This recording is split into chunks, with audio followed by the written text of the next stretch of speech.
Vicky. Congratulations on your new role. Wish you all the best and see you around. See you around. See you. Hi, Te. Ayan, nandiyan ka na sa mabuting lugar. sana this season is good enough for you and for your family para more time with the family.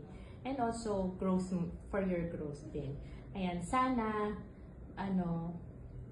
yung mga momshi talks natin hindi mawawala. Pwede ka pa rin namin lapitan, lalo na ako. And I hope na makita pa rin namin si Stella. Ano?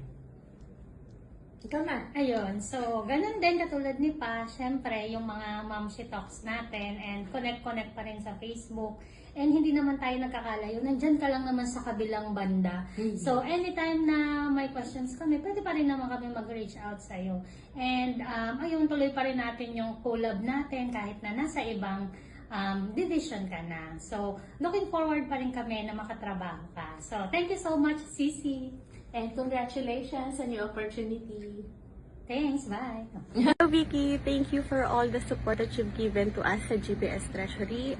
Thank you for always being there kapag kailangan ka namin, especially dun sa engagement.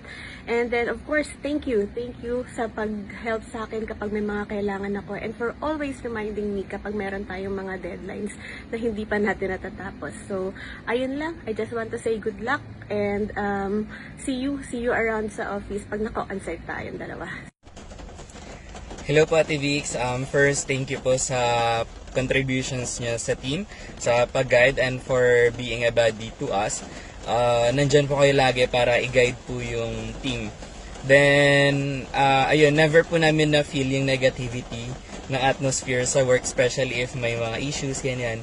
Ayan, and then, thank you din po sa contributions niya sa Treasury as a whole.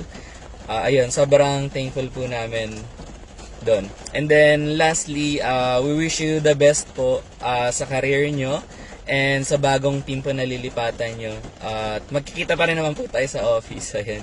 Thank you po and good luck. Ate Vicky, thank you for your leadership, your guidance, and especially your